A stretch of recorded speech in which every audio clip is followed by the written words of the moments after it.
IBK 기업은행 알토스가 다시 팬들의 입길에 오르고 있습니다. 그 이유는 단 하나, 팀의 셀러리 캡이 사실상 한계에 다다랐다는 사실이 밝혀졌기 때문인데요. FA 시장에서 육서영을 3억 원에 재계약하면서 팬들 사이에서는 즉각적인 반응이 쏟아졌습니다. 이건 황민경의 이탈 시나리오가 아니냐는 의견이었죠. 현재 IBK는 이소영과 황민경 두 명에게만 11억 원 이상의 금액을 지출하고 있는 상황입니다. 외국인 선수 2명, 임명옥, 육서영까지 고액 연봉자가 포진한 상황에서 더 이상 샐러리 여유는 없습니다. 그래서 황민경 트레이드설이 현실적으로 부각되고 있는 것입니다.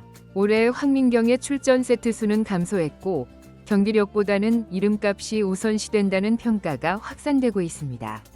오늘은 이 화두에 대해 자세히 살펴보겠습니다. 올 시즌 IBK는 육서영과 3억 원 FA 재계약을 체결했습니다. 팬들 반응은 대체로 긍정적이었죠. 지난 시즌 안정적인 출전과 공격 기여도를 고려할 때 적절한 대우라는 평가였습니다. 문제는 그 직후부터 시작됐습니다. 이소영은 이미 6억 5천만 원, 황민경은 약 5억 원의 연봉을 받고 있다는 사실이 재조명되었고 IBK는 레프트 2명에게만 11억 원 이상을 투입한 팀이 된 것입니다.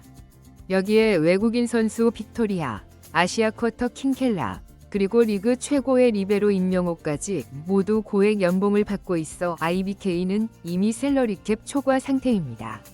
구단 입장에서는 육서영을 유지하면서도 연봉 구조를 조정해야 하는 상황이 됐고 그 중심에 황민경이 위치하게 되었습니다. 황민경은 지난 시즌 33경기에 출전해 공격 성공률 29.74%, 점유율 13.1%를 기록했습니다. 리더십과 경험은 팀에 도움이 되지만 연봉 5억 원에 걸맞은 기여였는지에 대한 의문이 제기되고 있습니다. 팬들 사이에서도 감정보다는 이성적 접근이 확대되고 있습니다. 이소영은 유지해야 하고 육서영도 필수적이라면 황민경을 트레이드하는 것이 합리적이라는 의견이 팬 커뮤니티에서 확산되고 있습니다. 김우철 감독은 빠른 배구, 속공, 안정된 리시브를 중시하는 명확한 배구 철학을 추구합니다. 하지만 황민경은 부상 이후 스피드가 저하되었고 리시브 중심 로테이션에 축이 되기에는 부족하다는 지적이 있습니다. 구단은 결국 선택을 내려야 합니다. 황민경을 유지할 경우 다른 선수를 포기해야 하는 구조입니다. 현재 트레이드 움직임이 공식화된 건 아니지만 시즌 개막 전 혹은 중반에 예상치 못한 카드가 나올 수 있다는 관측이 나오고 있습니다. IBK는 강한 전력을 보유하고 있지만 내부 연봉 구조가 오히려 가장 취약한 고리일 수 있다는 지적도 있습니다. 황민경이 트레이드될 경우 가장 가능성 높은 방향은 세터 보강이라는 분석이 지배적입니다. 현재 IBK는 확실한 주전 세터를 보유하지 못한 상황으로 평가받고 있습니다. 후보들은 경험 부족과 토스의 불안정성이 지적되고 있으며 외국인 세터 시스템을 포기한 현 시점에서 국내 세터의 역량은 더욱 중요해지고 있습니다. 김우철 감독은 속공 중심 배구를 구상하고 있지만 이를 실현하기 위해서는 세터가 중심을 잡아야 합니다. 그러나 현재 로스터로는 이 계획의 성공 가능성에 대한 의문이 커지고 있습니다.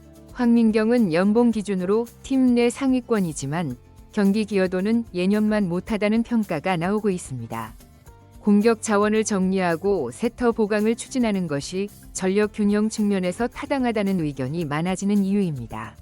문제는 황민경의 연봉입니다. 5억 원에 육박하는 금액을 부담할 수 있는 팀이 적고 현 경기력으로는 트레이드 균형을 맞추기 어렵다는 분석도 나옵니다. 그래서 IBK 측에서 일정 금액을 보조하는 조건이 붙을 가능성이 높다는 예측도 있습니다. 과거에도 고액 연봉자의 트레이드는 현금, 지명권, 복수 자원 보완이 전제되어야 했으며 IBK가 황민경의 연봉 절반 이상을 부담하지 않으면 트레이드 성사는 어렵다는 관측도 있습니다. 핵심은 IBK가 손해를 감수하고라도 세터 전력 보강에 나설 수 있느냐는 점입니다. 셀러리 캡은 초과되었고 외국인 선수 및 리베로 전력은 확보된 상태. 마지막 퍼즐은 세터입니다. 황민경 트레이드는 구조 재편의 시발점이 될 수 있다는 분석이 힘을 얻고 있습니다. 이 움직임이 현실화된다면 시즌 개막 전 큰 반향을 일으킬 수 있습니다. 팬들 사이에서 이 트레이드가 현실적으로 다가오는 이유는 내부 전력 구조의 비효율성 때문입니다. 단순한 연봉 문제가 아니라 같은 포지션에 유사한 유형의 선수를 다수 보유하고 있다는 점도 문제입니다. 이소영과 황민경은 수비형 아웃사이드 히터로 둘이 동시에 건강할 경우 공존이 어렵다는 것은 이미 지난 시즌 입증되었습니다. 여기에 육서영까지 주전으로 도약하면 윙 스파이커 포지션 중복 문제가 심화됩니다. 킹케라까지 아웃사이드 히터로 활용될 수 있다면 누군가는 밀려날 수밖에 없습니다. 이 구조에서 황민경이 빠지고 육서영이 주전으로 확실히 자리 잡는다면 오히려 공격 루트는 더욱 다양해질 수 있습니다. 김호철 감독의 속공 중심 배구에 최적화된 전력 구성이 가능해진다는 분석도 나옵니다. 임명옥의 리시브 안정화, 세터와의 호흡이 맞아떨어진다면 빅토리아 킹켈라 중심의 빠르고 강한 배구가 구현 가능해집니다. 결과적으로 황민경 트레이드는 연봉 조정뿐만 아니라 팀 전술 전환이라는 차원에서도 중요한 분기점이 될 수 있습니다. IBK는 이름값만 보면 강팀이지만 실제 전력 효율성에는 의문이 존재합니다. 정리되지 않은 자원은 경기력 하락과 분위기 저하로 이어질 수 있죠. 황민경 트레이드는 단순한 베테랑의 이적이 아닌 셀러리캡 재조정과 세터 보강이라는 두 가지 목표를 위한 선택이 될 수 있습니다. 프로는 결과로 말해야 하는 세계이며 우승을 노리는 팀에게 감정보다는 현실적인 판단이 요구됩니다. IBK는 여러 번 리빌딩을 시도했지만 중복된 자원 구성으로 아쉬운 성과를 반복해왔습니다. 이번 시즌 거의 모든 퍼즐을 맞춘 IBK, 외국인 선수, 리베로, 미들 블로커, 아웃사이드 히터까지 전력은 안정됐습니다. 마지막 남은 약점이 세터라는 사실은 구단도, 팬들도 모두 알고 있습니다. 균형을 맞춰야 할 시점입니다. 황민경 트레이드는 그 과정의 일부가 될 수 있습니다. 아직 공식 발표나 확정은 없지만 선수와 팬 모두 알고 있죠. 팀을 위해 누군가는 물러서야 하고 그 빈자리를 통해 새로운 미래가 채워져야 한다는 것을요.